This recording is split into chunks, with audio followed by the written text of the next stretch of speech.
A new note on positive psychology in practice. Positive psychology practice and books and influence. I was thinking that Influence by Robert Cialdini, a classic of psychology, can be taken from general psychology and used in positive psychology. That is, apply the principles which influence people, make them buy things and do things, such as, in a crazy example, the mass suicide in the Guyana. Members of a sect in their hundreds killed themselves, following in the footsteps of the others, using the principle of social proof, and in some cases the reciprocity. The leader of the cult, the lunatic, obviously, was good to some of them, and they were good to him in return. He did them a favor, they did him a favor by killing themselves. Except for a few who refused his offerings, so to say, and so felt less obliged by the reciprocity principle, unfortunately for them, by the social proof, and escaped in the jungle.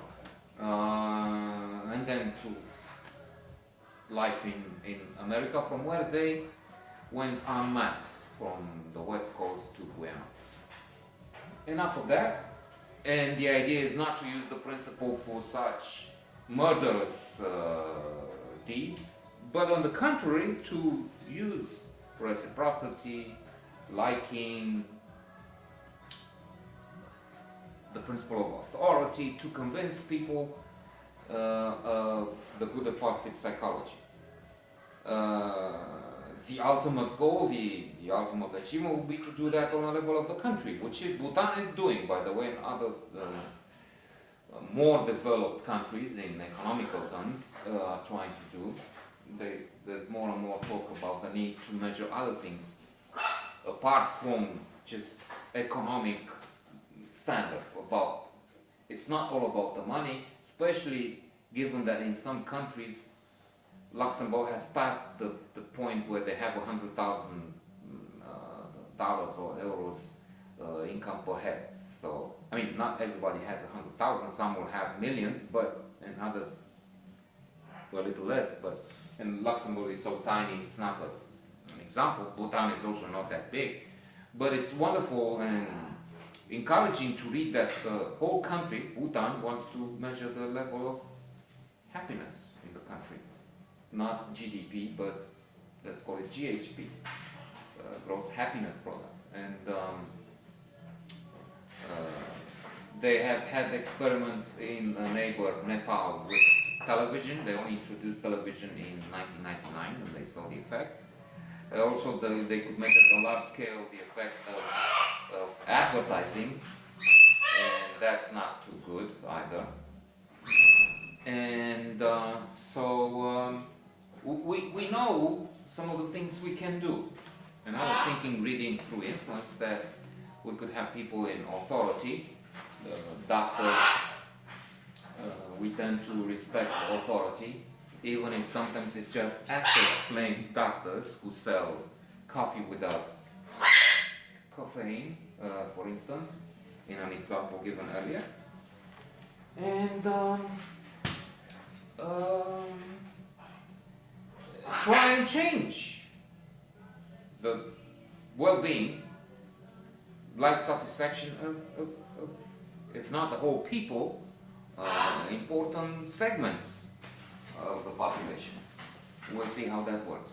I was also thinking about the impact of great books, and I'm reading through Blindness by Jose Saramago, and it's interesting to see what the effect of reading a book about so much tragedy, so much hardship could have. And I was thinking, this is not a positive, a happy mood book. Many people go blind, and you learn that from the title. It's about blindness, and that's how the book starts. But still, we can, well, the brain can make heaven out of hell or hell out of heaven.